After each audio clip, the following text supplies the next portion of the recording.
It's not many people that know about the hunting in that place.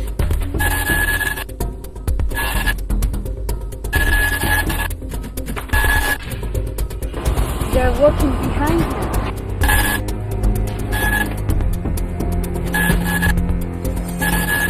Just coming back up here to the pylon, first pylon here on the pool. I looked down and I saw a lady sitting in the far corner playing with her hair. On my infrared camera, I just captured something I think is a phenomenal find.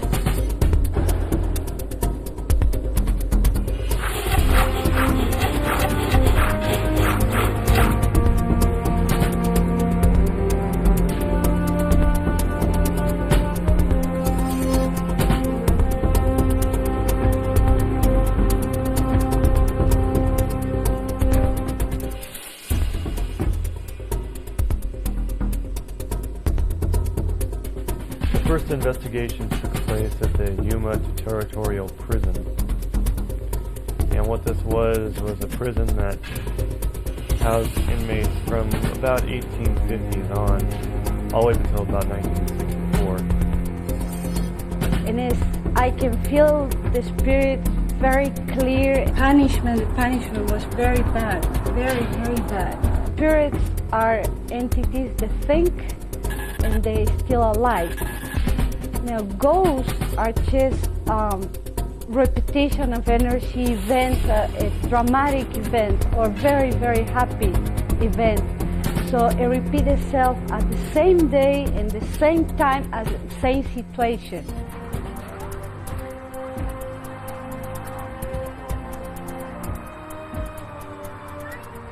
And this was a daytime investigation, so it was unlikely that we would find any orbs. And we searched around the prison for a little bit and found a solitary confinement cell. And, you know, we shot some footage in there of Virginia describing the scratchings on the wall.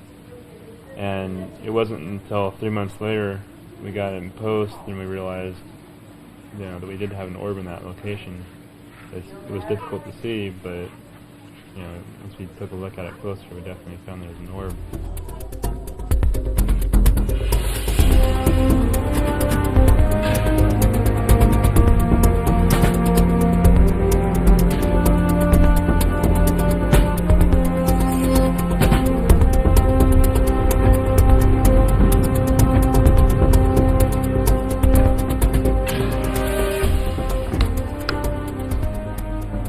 Here we are at the Lee Hotel in Yuma, Arizona. We are investigating an entity by the name of Clarence in the back room, downstairs lobby. You guys, they're not, it was a bar, but they're not civilians, they are soldiers fighting. They're fighting to the death. The old man's name is Clarence. While we were in Yuma at the Hotel Lee, we captured an entity on film. He's 89 years old. We just followed you over there. You come back at us. Here he comes again. Oh, see that one? Clarence, if you'll notice, just appears out of the center of the room as a ball of light, supposedly a spirit. Come this way again. Clarence. Look, there he went.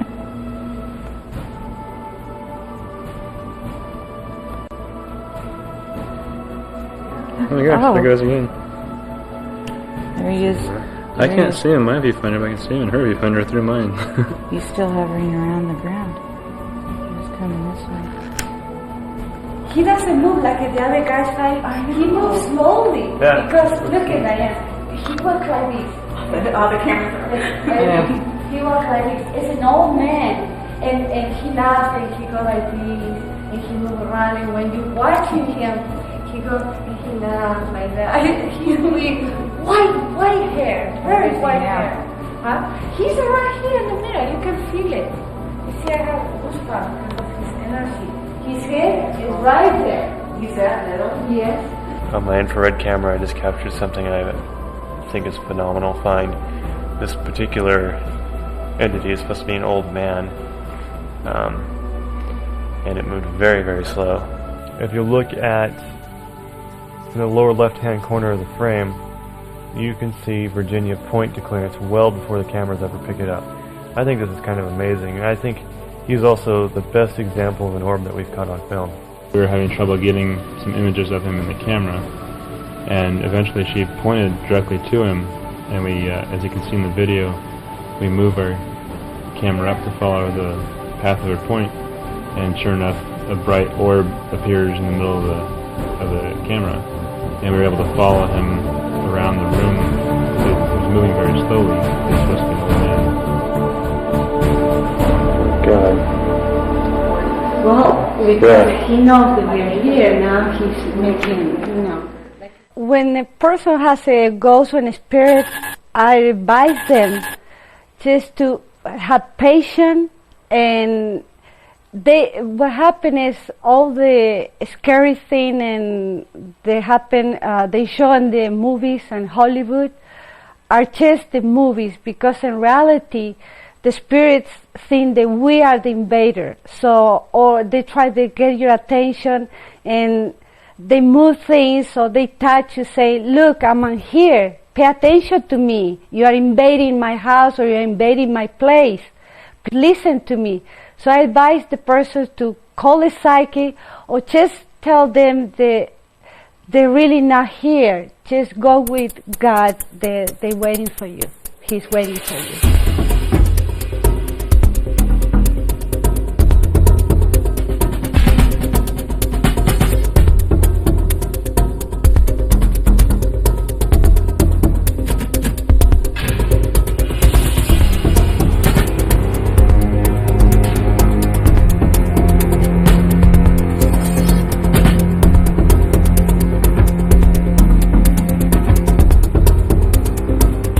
Personal accounts of the security guards and frequent visitors of the Queen Mary are fairly consistent from one to the other. Virginia was talking about an entity she was communicating with in the dressing room while we were interviewing the security guard, and it wasn't until we got back to post-production that we realized that the entity that Virginia was describing and the entity that the security guard claimed he had seen months earlier were almost identical, and they hadn't spoken with each other. Diane, it's like a long bathing suit, it looked like a dress.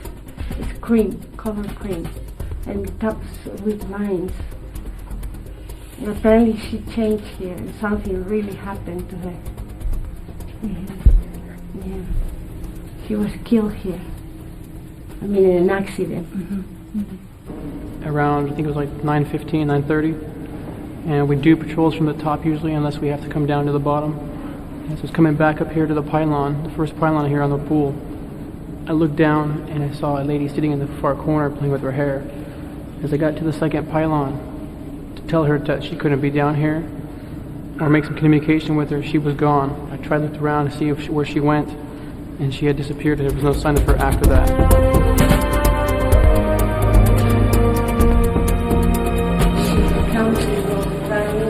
Her name is Mary, and she has brown hair, brown dress that goes to the knees, and no shoes. Sometimes, the last time I came, she left all her footprint on the floor, and she likes to play around a lot. We're getting something over here. Yeah, that's her. She's watching right at you. Oh yeah, I saw something move from left to right twice. Right here, and she's this tall. See, I'm touching the top of her head. See, like that. She's around 9 years old. It's very small.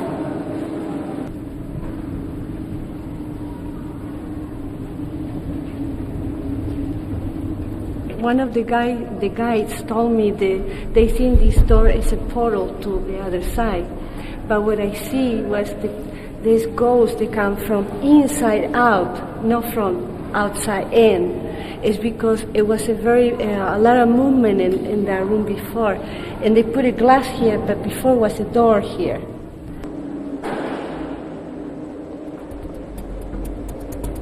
The boiler room is known as G-Deck, and it's also known as one of the most active spots on the ship.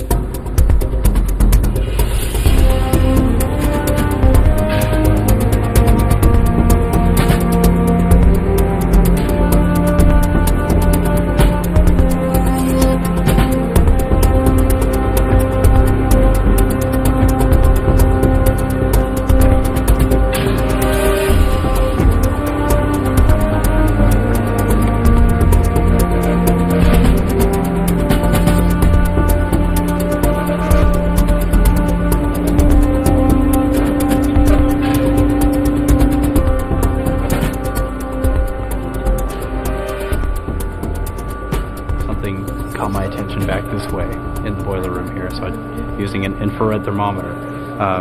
It casts a beam and measures the temperature of whatever site it lands on. So that was 59 or 60.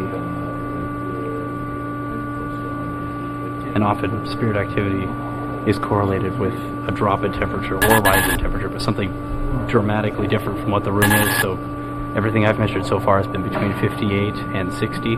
If I suddenly measured a 75, I would need to write it down and ask either the person who's guiding us, Greg, why. If I suddenly ran across a 42, something dramatically different, I'd bring people over to have them note the occurrence.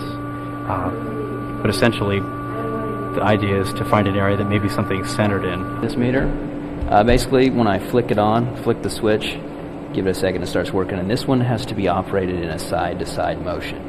To continue use, you have to swing it side by side. It has to actually pass through an electromagnetic field, and it picks up the reading and it feeds back. And what you're looking for, standard, is anywhere between 2 and 8 milligauss on this scale. This particular night, we really didn't find anything, even though there were a few things heard by the crew.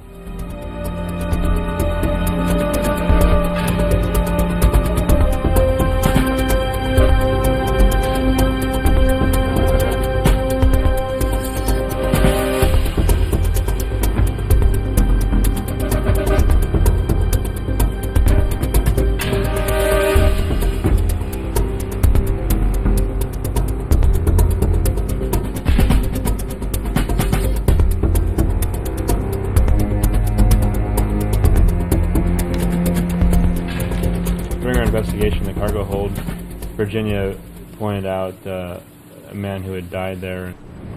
And a big accident or something happened very bad, and he was walking up and he fell, and he hit his head, and Diane felt it, and that's how he drowned.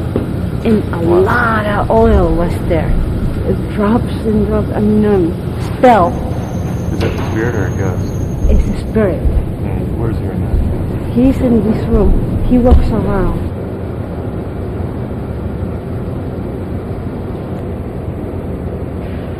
They show me like a movie how they died, and they relive it, and they want to get out, but they can't. They don't know they're dead. He's still working around. He's watching us, but I feel sorry for him. As far as the Queen Mary goes, we didn't pick up a lot of activity there, but that's not to say that there isn't a lot of activity. That particular night that we shot also happened to be the prom night for the local high school, so we got a lot of individuals on the boat, and we've noticed while traveling with the San Gabriel Valley Paranormal Researchers, the smaller the group, generally the better the results.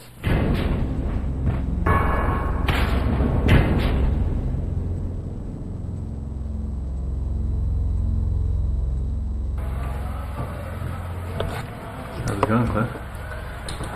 Well, they claim they're seeing things downstairs, but I haven't really seen anything yet.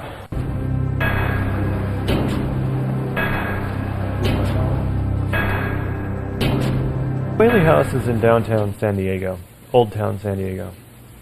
And the thing about that is, you always have to be careful anytime there's an old town anything, because it's going to be a tourist trap. And one thing that seems to bring the tour is ghosts and legends. We put it as some, and then passing number 2 is mean activity, more than energy of the human. So when it stays steady, and then it's energy in there. Okay? So we try to move around, but they move fast. They run. They move very fast. And you've been getting readings tonight? Yes. Right now they're moving that way. For a number of years, there's been a report at the Whaley house of a crying woman in the upstairs bedroom, one of them, the bedroom closest to the stairs. While I was coming down the stairs from the theater room, I had the camera on, and so my microphone was picking up audio that I couldn't hear because it's more sensitive than my hearing. And when we got back to post, we played the tape back over a high-quality speaker system, and we noticed a faint crying coming from where appeared to be the room next to the stairs, where Thomas Whaley's wife found her dead baby.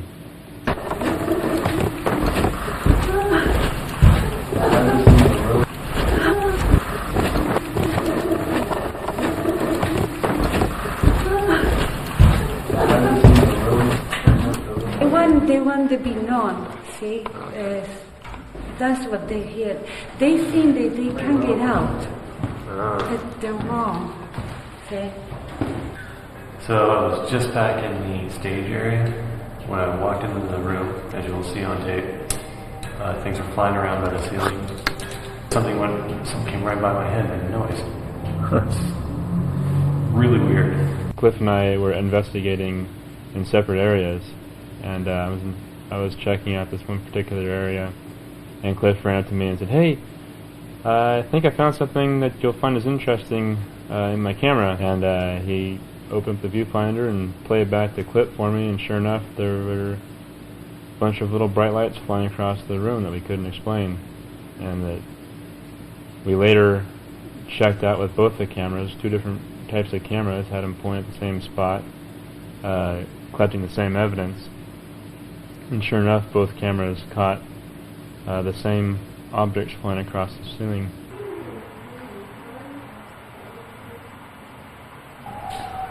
Holy crap, dude.